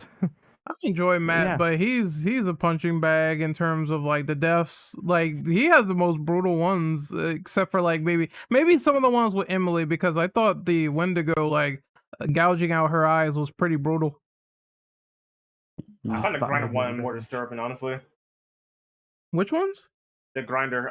If you fail to jump over the grinder, if you go up the little conveyor belt, I think it's called. Mhm. She falls in and her legs gets crushed though, but the rest of her body doesn't. So you see the upper half of her body and her expression, like it's unsettling. It's unsettling. They- It looks like she's just getting like constantly like just jostled around. It's brutal. They Ooh. really honed in on the gore. I have to give that applause. I really liked it. I also thought that the funniest scene was, well, the funniest choice rather, was when you read the Wendigo lore and they sort of have that sort of situation with Emily and the gun. And it's like, oh, well, you could turn from being bitten. And people were like, no, that's not the case. And then they have that argument, and you could choose to pop Emily in the head with Mike. And I thought it was even more hilarious when they were like, uh-oh, Spaghettios, we fucked up. You don't get it from bites. That part was hilarious to me. I don't know. Yeah. Oh no, you could get it from a bite. Choose to kill them or not. Oh yeah, we should probably check it in the book. Yeah, then they find out later they screwed up. You know what annoys bad, me Emily. about that scene? As Ashley though, you can choose whether to tell the truth or not. So I'm like, she's just being deceptive on purpose too. Like, God damn. Yeah, she had such an evil face when you had to make that decision. I was like, Right? oh my god, bitch. Gotta lie, cheat, and steal. That's what happened there. But before we move on, any other questions about like easy choices or hard choices before we move on to the first playthrough stuff? A very small question, just a very small add-on. Go ahead. Do you guys think any particular characters get a bit more plot armor and leniency in the ways of you'd have to screw it over and over again? Sam, Mike has the most plot armor in the game, dude. Yeah. Yeah, especially in Centaurium though, because like, okay, so if you run through with Mike though, obviously, you don't have to shoot most of the Wendigos in the cells, right? Unless you mess up a QTE. Like, you could literally get through that without wasting any shots than necessary, right? And all that is literally honestly because of the plot armor he has there. And you see, I wouldn't know that because I actively try and keep him. And a quick add-on as well: the dog must survive. The dog, if the dog dies, I will exit out the game and reload. The dog must survive. I think the only way the dog can die, to my recollection, if you don't barricade the door. If you leave the door unbarricaded, that's when it dies. Oh yeah, I remember that part. Like, well, I never left the door unbarricaded at all because I'm like, no, fuck that. But I remember seeing a choice where someone didn't, and then Mike would turn around and say, "Hey, boy, you know, I'll see you later" or whatever, and then the Wendigo just gets it. I'm like, holy shit. So that was pretty. That was cool, but that was also messed up at the same time. Poor doggy. I'll see you later, boy. In hell. I'll see you later, boy. I'm having a little meal right now. Bless. It's a shame they never see it again, though. It just up and leaves. I'm like, damn. I wish I had a moment with Mike. He's like, "Hey, it's that dog." Okay. I knew someone was gonna bring up RE4. I fucking knew it. I was gonna say something, but kept it to myself. Anything else? Going once, going twice. Oh, sold. I think we can move on. So this ties into one of the next questions, and then we're gonna backtrack to question number 7 because I don't think we answered that one. So for number 9, speaking of character deaths, let's be honest, who died on your first playthrough without looking up a guide? No, no one. Oh, dear.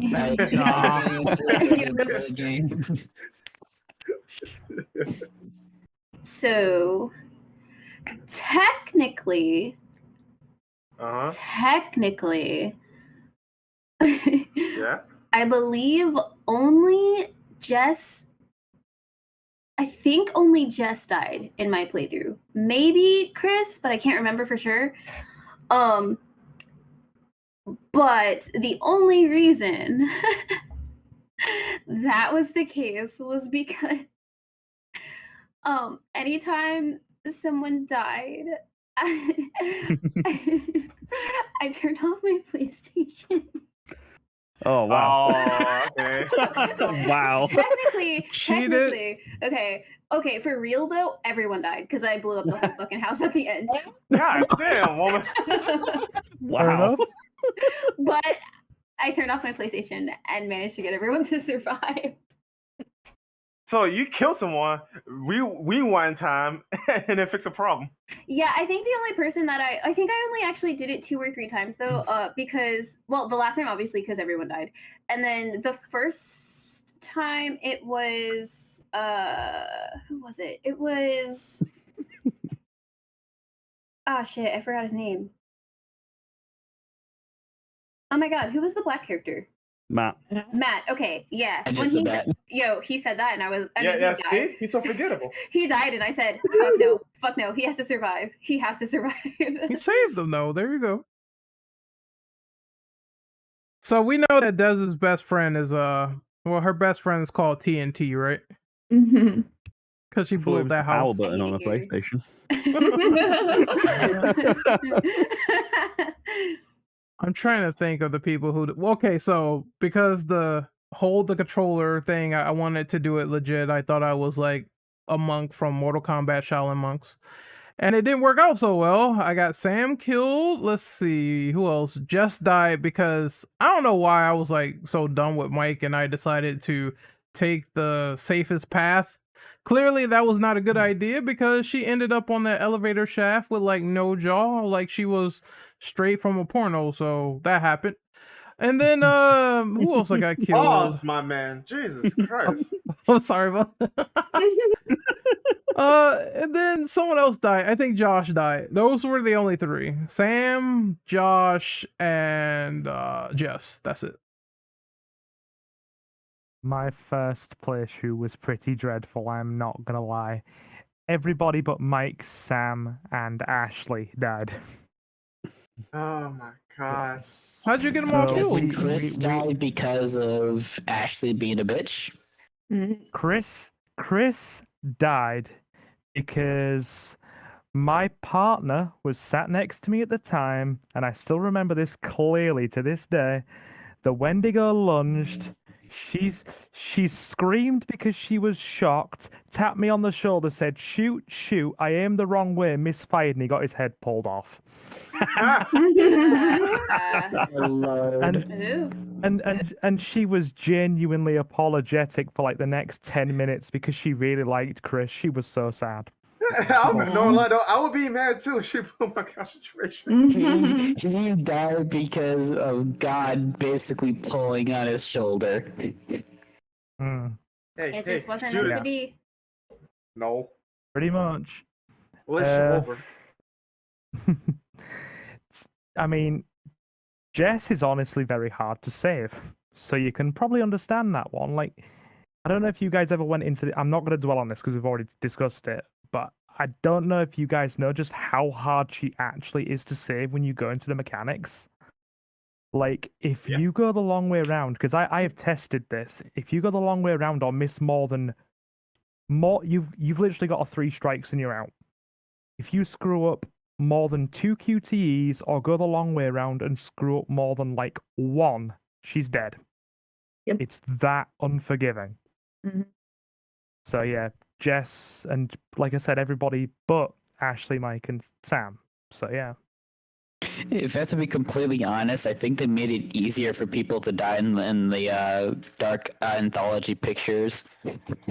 No lie. Yes, Mm, some. Well, you know what? Dang, I actually want to go back to that question because I just remember something that I discovered during my 2 playthroughs. Well, technically 3, but I saved scum, but that's irrelevant. But I guess I'll go back to that question after we're done here. All right. So, anyone else for this question before we move on to what Brandon is saying? Oh, first playthroughs, no deaths.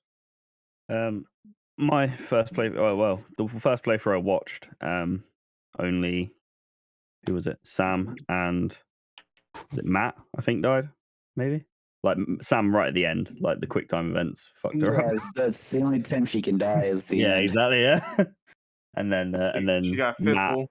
Matt got the meat hook. I'm pretty sure. Ooh, remember that part? That was That's- pretty nasty. That's how he died in today's playthrough for me when I was finishing it for the podcast. I feel sorry for people at the end where they get like everybody there, and then all of a sudden Mike gets like clapped or whatever. Like the explosives get detonated and everybody dies. It's crazy because how Mike dies is he gets tossed around injured, and then he's like, "All right, just gonna break this," and then goodbye, motherfucker. Like both his death and him surviving is still pretty badass. I have a question though. Hmm? Something about that end segment where it's like when he detonates the place with the lighter and everything, how is it where let me see, how can I phrase this? how can you have it where it's like everybody gets out safely and not have the section happen where it's like he automatically does it and they all just die? Okay. Oh, I'm actually going to get into that because that's why I want to go back on that question. Oh, lead into it. I'll into it. Well, for one, actually, I'm sorry for Chris though. Like Chris, once you let him inside the house, he's actually safe for life in the game. He cannot die at all. Because why? Because once you start triggering the motions of standing still with the wind goes everywhere, he will be the first one to leave. So he's literally safe for life right after returning to the house. But as far as like blowing up the place though, any other character that's not obviously not Chris after that point, and once you play as Sam, if you have the option to run for the switch, Mike, Ashley, and Emily, they all will die. But if you say save Mike the first time, another character will run up, which I think is Emily, right? And then again, if he goes to switch right after that, then Mike and what the other female character will die afterwards. So it's like a weird scripted type of game event there. Like, you have to literally wait it out for people to escape, and then Sam would be the last one to leave the place. Yep. Yeah, it's pretty much, do you choose to choose to risk Sam's life to save Mike? Check. Get somebody out. Now, do you choose to end the rest of the characters or risk Sam's life again to get somebody out? It's very scripted. Also, I might add too that if Sam dies in between one of those events, though, Mike would be the last one to flip the switch, and he would be one to get sent out the place, just like what happened in the hospital. If you shoot the barrels, I think they reused the animation there, but I might be wrong on that. So that whole sequence though has a lot of layers that can detect a person living or dying. But the person that is literally the most guaranteed to survive is Chris. Second place might be Mike though, but that all depends if you don't fuck up the first kill him. When I just Sam kill him though, like let's say if you fuck up the first Q2E with Sam, if she dies the second one and Mike is still there though, like he will die flat out. The only one that theoretically can only survive is Chris. Yeah. He just bugs the fuck out. And story context, the souls fly out as soon as the other Wendigos are blown up. So I assume they go into other people, or what's the deal with that?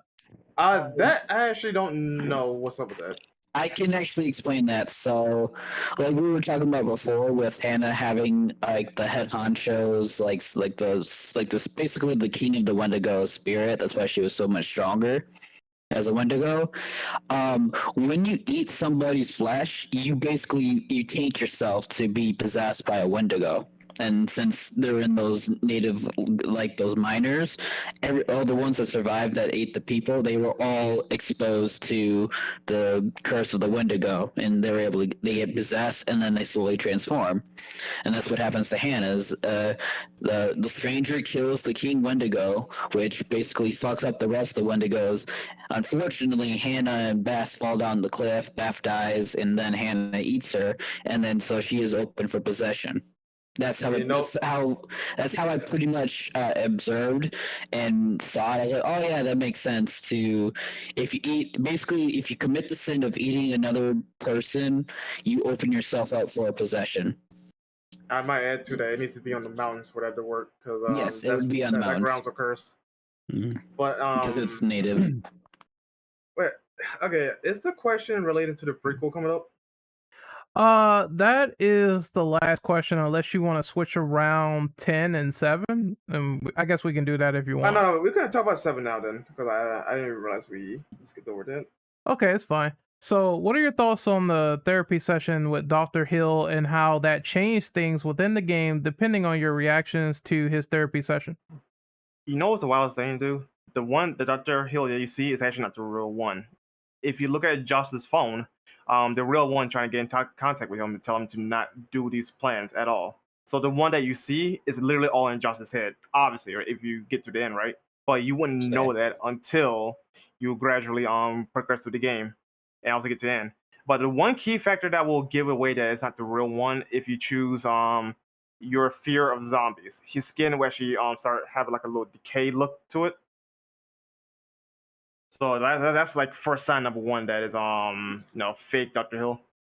He also starts teleporting around as well. I thought that was weird. Like I'm like, he can't be real. He has to be either not real or supernatural. And then I think I picked fear of gore, and I saw there was like a beating heart on the table. I was like, that's pretty awesome actually that came up in his nightmares. Mm-hmm. Is there anything else that people noticed about all the changes in the therapy session?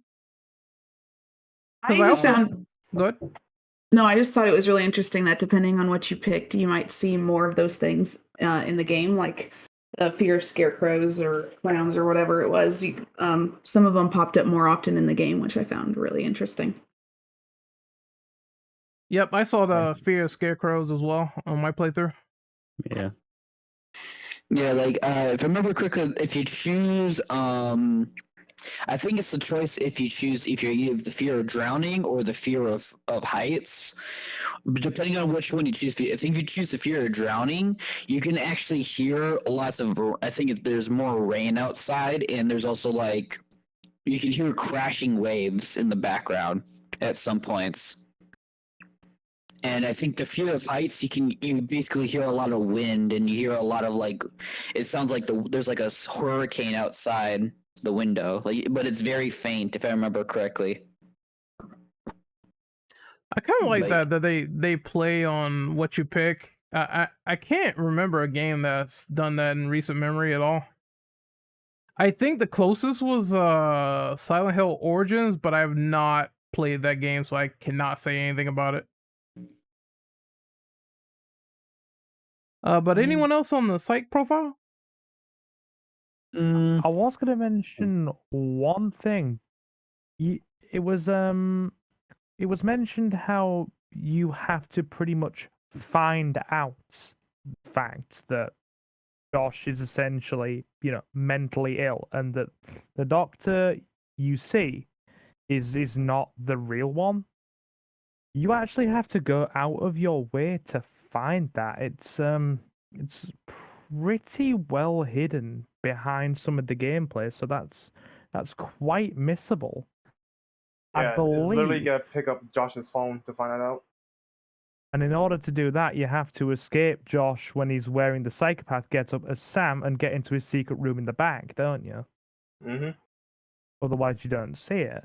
Yeah. But you guys have also taught me something here, because probably just me being unobservant in these particular instances, and probably because I picked the same phobias each time because I was going off personal phobias, because who likes needles and drowning? But anyway, I mean, I'm a contradiction as far as needles go. Arms covered in tattoos, but if a dentist puts a needle anywhere near my mouth, that's it. Game over. It comes with being British. We're pathologically afraid of dentists. But yeah. Anyway, yeah.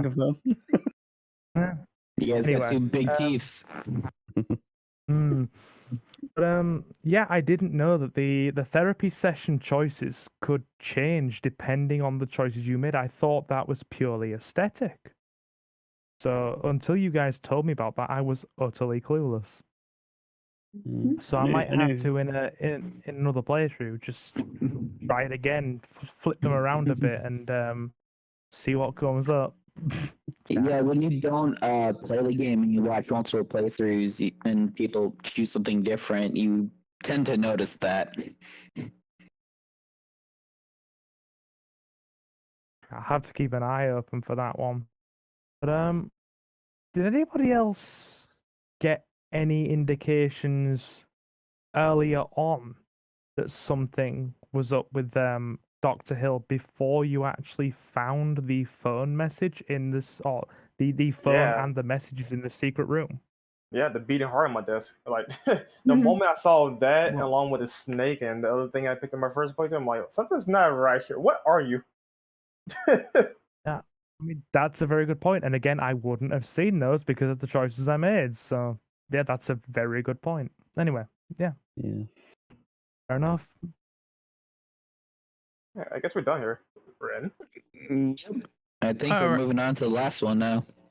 All right, so someone read the final question, please. Final question. Okay, let's see.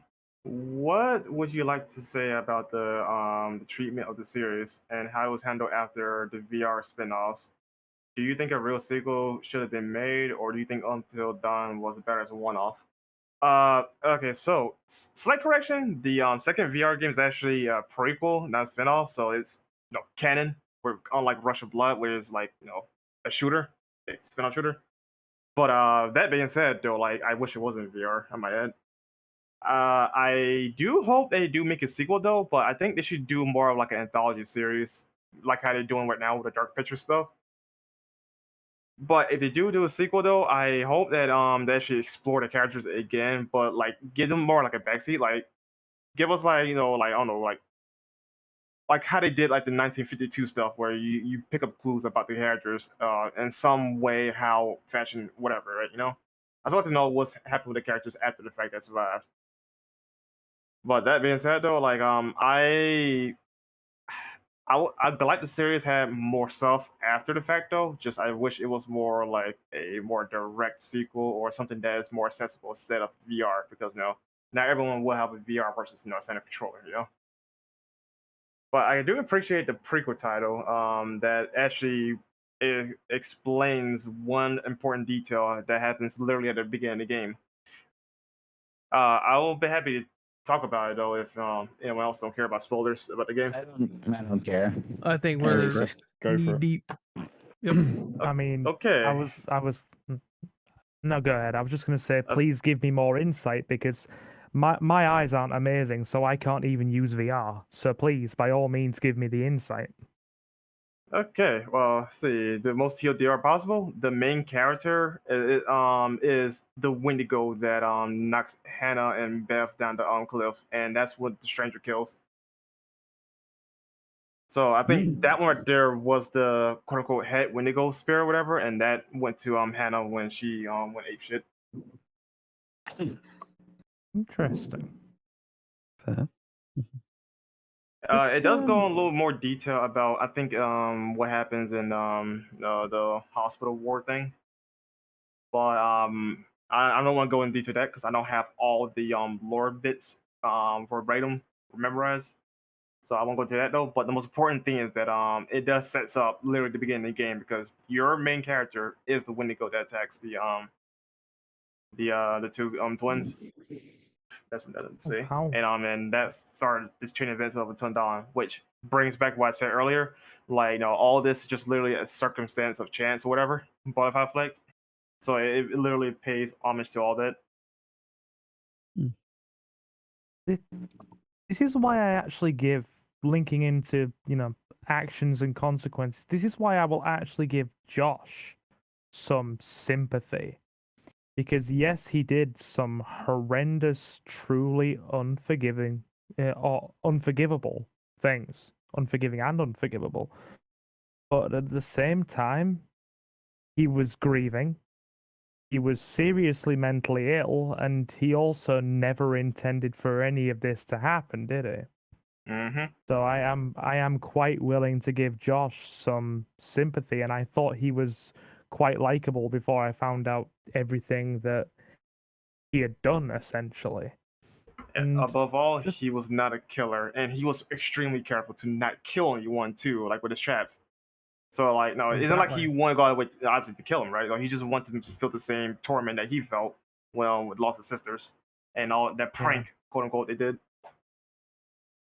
That, and I also have a touch of bias because Rami Malek is his mocap, his face mocap. So that's another thing. I really like that actor.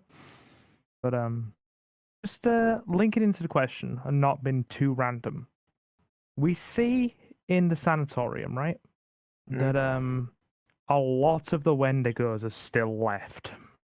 Like, even with essentially the upper part of the building blown up when Mike leaves, we see that a lot of them have still potentially got the ability to survive, been in the underground segment or in the essentially chained up in the cellars, basement, whatever.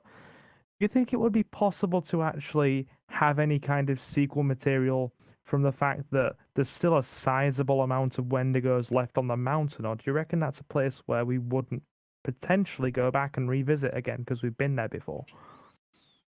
Well, technically, yes, they can do a sequel because, for one, if you got the secret ending, though, no, Josh, assuming if that's going to be canon, of course, he does become a Wendigo, right? So, and there's people going back down there, so they could set that up of them trying to survive this madness as well, and then they easily could make it like an anthology series of other supernatural events that happen within the world until dawn. Plus, there's another story they could do as well is the events of 1952 because Impended does cover the Blackwoods Pines arc, which is I guess explain that at least the main character become the Wendigo to attack the girls. So that's one detail they could actually make a game of, VR or not.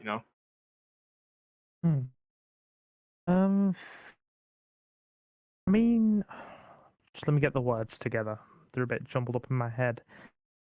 There was a lot of lore in the sanatorium itself, like a lot of lore that would support that, because I mean, essentially they weren't just helping and treating these people, they were pretty much experimenting on them, and that is confirmed by all the stuff that you see. They were pretty much doing horrendous stuff to them and gauging and monitoring what was happening.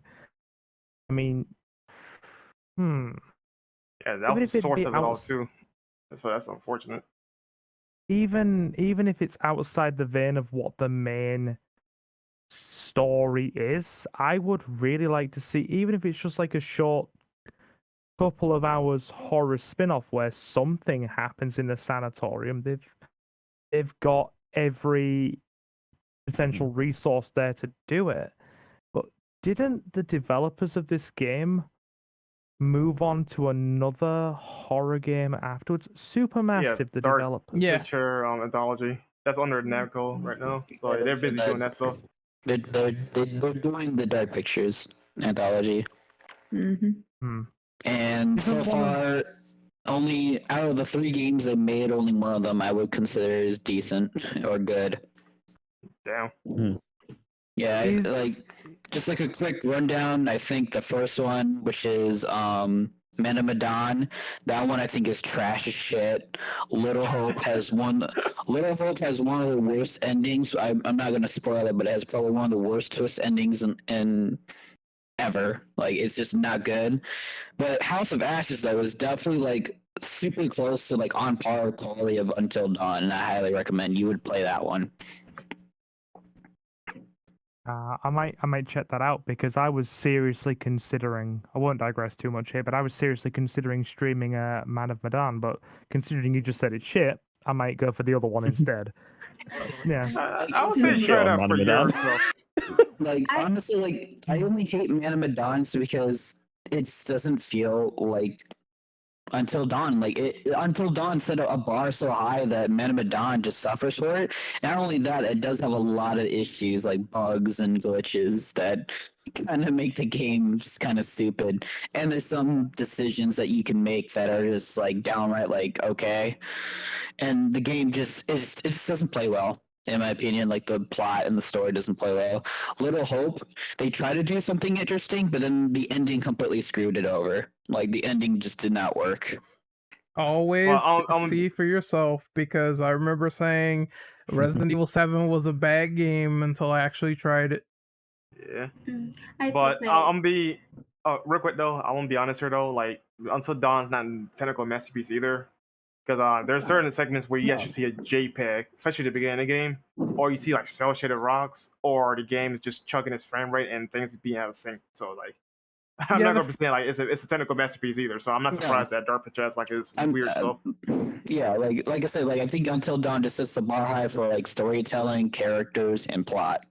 It has set the bar super high, and the only one that gets very close to it, in my personal opinion, is House of Ashes, and that's for many reasons that if you do play it, you'll see.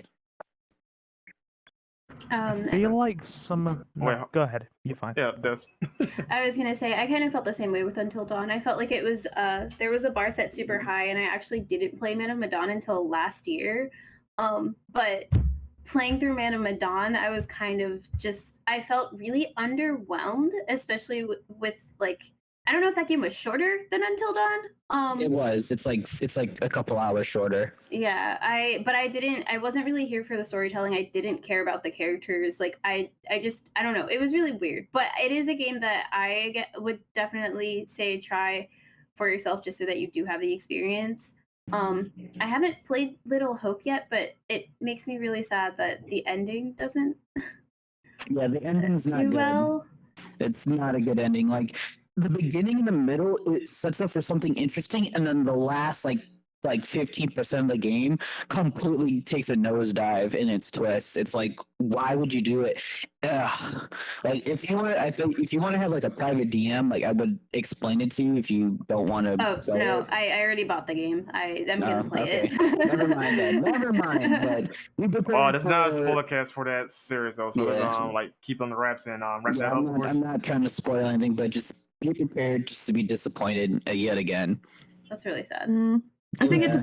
I think it depends on the person. I actually didn't mind the ending to Little Hope at all. When I learned of the ending, because I didn't want to watch it, because I was like, Man of Medan was so shit, in my opinion, and it's like Little Hope was. I was excited for Little Hope because of the trailer for it, and then I got spoiled of the ending. I was like, wait, really? Oh, that's just so dumb. Like I'm not even interested anymore. And then House of Ashes came out, and I was like, okay, now this is something else. I was like, okay, now you got me back. I never Yeah. played either of these, so I'm gonna Nah. stick to the tried and true. I don't have an opinion until I actually play it. No one cares Which about is this. completely no fine. one Like I know cares, people who like of Man of course. Medan and Little Hope, which is completely fine.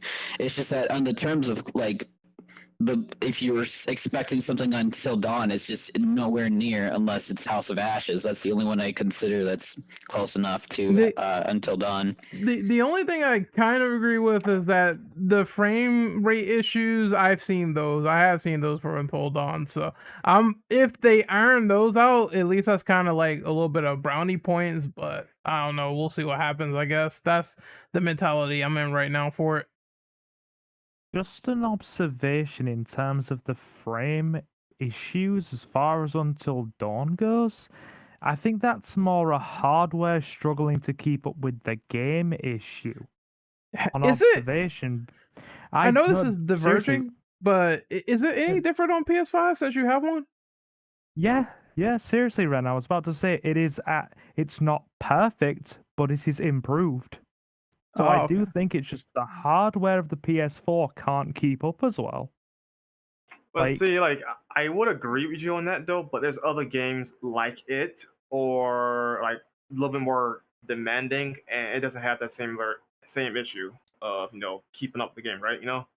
Unless there's a lot Yeah, more that moving is- parts that I'm not aware of because I'm not a developer, I'm not in the game, so I don't know what's going on behind versus what we're looking at. But I'm just saying, like, no, there's only so much I can excuse though. But that was definitely not one of them, personally. I can understand that stance. I can. Yeah. Yeah, it just might be optimization going on right there.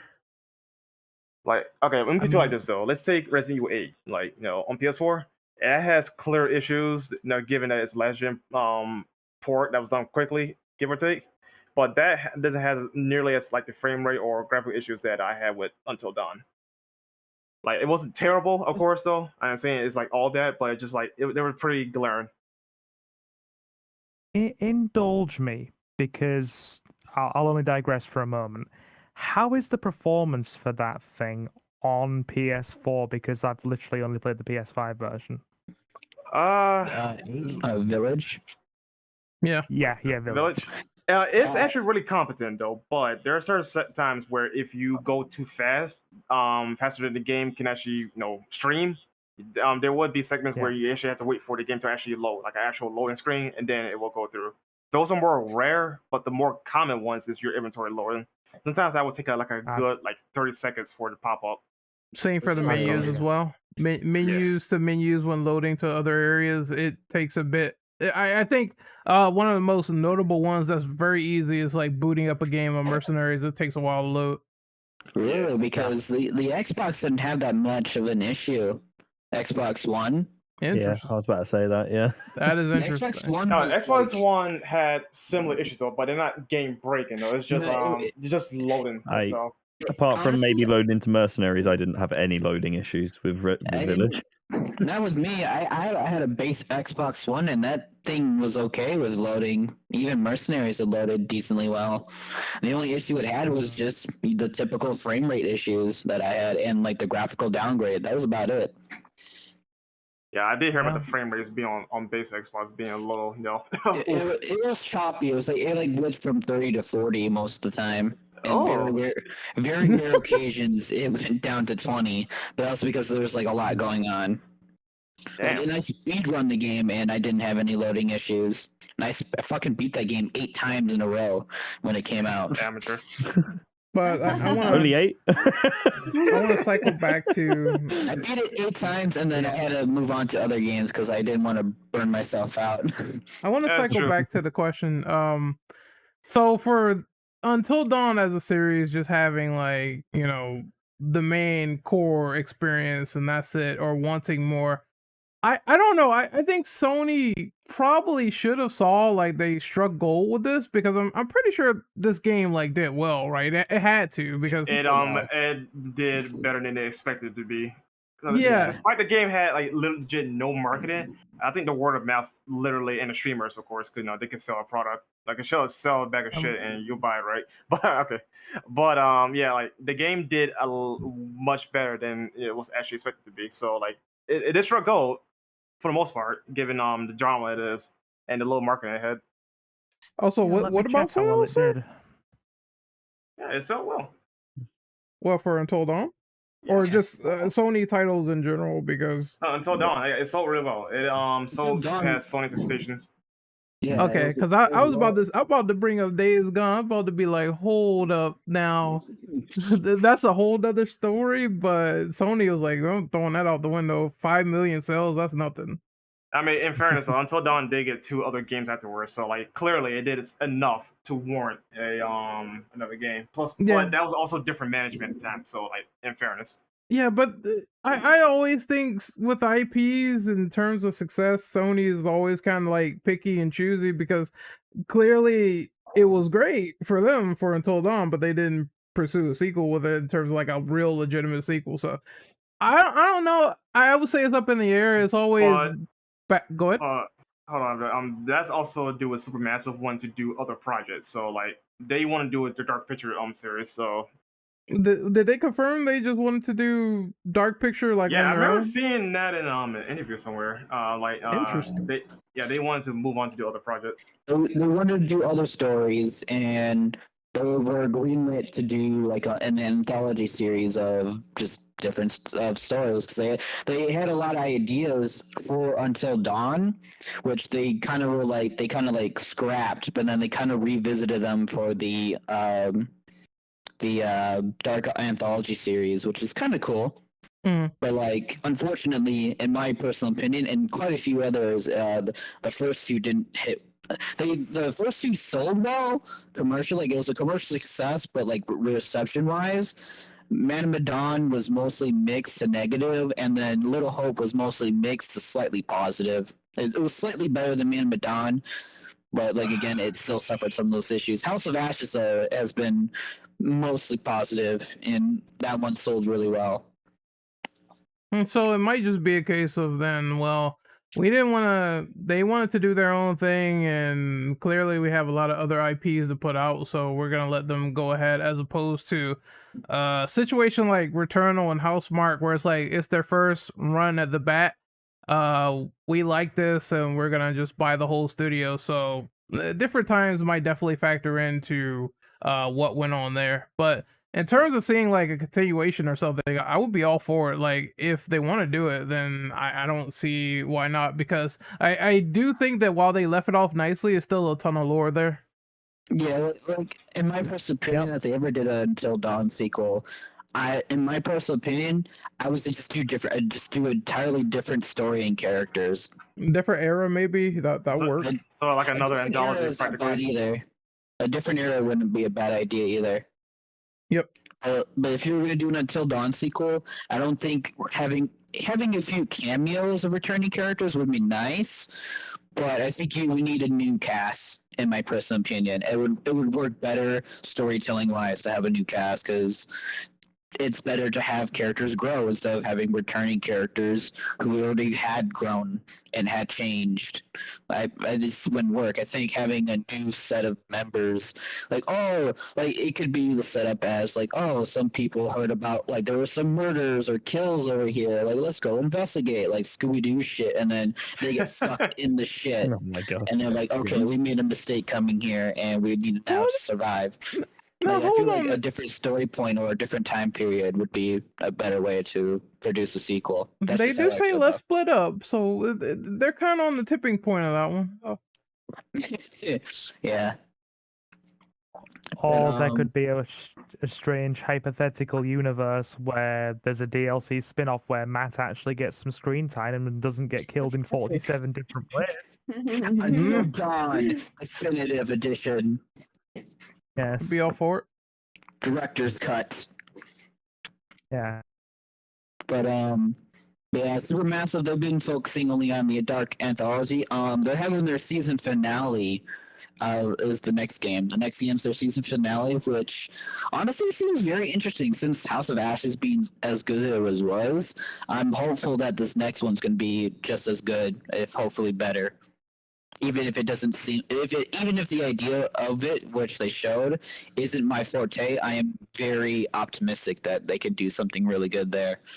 And then I wonder if they're going to do a season 2 anytime soon, which I hope they do, because I just want them to be successful and make good stories. That's all I care about. Yep. Yeah, I mean, as long as they're doing what they want to do, and if they want to revisit it, I think the option is probably still on the table because, like I said, PlayStation pretty much owns all these IPs, so they could, revisit or do stuff with them if they want to keep diverse. Except for Supermassive, because Man of Madonna on them, that's on PC, PlayStation, and Xbox. Well, they don't own the IP. I think Namco owns that IP. Yeah, Yeah. I think Namco owns the IP now. It's never too late to put Until Dawn on PC since Sony, you're promoting PlayStation PC in the first place. Yeah. Yeah. Hint, hint. Yeah. Or Yep. PS5 port. Hint, hint. Yep, that's another one. Mm-hmm. Anywho. Anything else, guys? To talk No. about sequels or spinoffs? No, I think we covered most of it unless anyone else had some extra piece to say. Oh, going once, think going so. twice. I guess we could do outros then. All right. All right. So, Brandel, outro us, please. Okay. Well, Austin, outro yourself. It's been fun here. Sorry for the terrible mic quality. Hopefully by next time I get a fixable mic or get a replacement. But it's been fun here. I'm AK Austin, and I'll see you guys later. Peace. Sorry, I didn't catch that. I'm just kidding. Ginge, outro yourself. Hopefully I'll be back again soon. You can follow me on Twitter at blitzginge. Hopefully I'll be back on YouTube soon as well. See you in the next video or podcast. Yeah. All right, lady cat lady over here. Sorry, I forgot your name. Outro yourself. I had a lot of fun. I can't wait to be in another podcast with you guys. And if you guys want to find me, I am on YouTube under Lady Tolkien. Yay, Tolkien, Chuck E. Cheese tokens, nice. Silver Crystal, outro yourself. Alrighty. Yeah, thanks for having me back. You can find me over on Twitter at Silver Gaming Network, and same thing on YouTube. I have just done a 30-minute opinion piece on Resident Evil Welcome to Raccoon City, so I implore you to come and check that fine masterpiece out. And I literally watched half of that too before I step away. I finish it. Indeed. But yeah, thank you for having me on. I'll be back for more. See you again soon, guys. Desmond versus Vulture. Outro yourself, madam. Thank you guys for having me here. It was really interesting. I feel like I learned a lot actually about Until Dawn more than anything. You can find me on Twitter at Desiree_Veronica, and you can find me on Twitch at twitch.tv/VersaVulture24. Hey. All right, and last but not least, you can catch me on Twitter. Outro me, motherfucker. I can hold that one. Yeah, we know. Yeah. All right, operative. We know where to find you. It's fine. All Ready to right. go? Outro yourself. So you can find me on Twitter at rentoperative_. You can find me on YouTube at Renegade Operative, where I was streaming the great GTA Definitive Edition, where everyone's having glitches, but not me, of course, because I'm a legend. So you can You're check a that fraud. out. Yeah, I'm a legend. So I also did some reviews on well, not necessarily reviews, but some lore videos on DMC, and I also did one on Dead Space, so you can check that out as well. The next thing I'm doing is kind of a rant on Capcom because some leaked documents came out about Resident Evil 3 remake, and I kind of want to talk about it because I don't like some of the ideas in there. So look forward to that. And All that's it. right, well. Yeah, sweet. All right, look forward to that. Well, you can catch me on Twitter at Sarah Brundle. Sorry, wrong one. That's my Twitch. I'm a little drunk. I've been drinking. You can catch me on Twitter at Immortal Brundle. Catch me here with Renegade doing dumb stuff like this. And if it Yes. And everything's not your damn business. Get the hell out of here. Thank you, everybody. Don't turn to Wendigos. Avoid cannibalism. Avoid crazy doctors. Don't kill twins. All right. Thank you. Kill twins. Don't kill twins.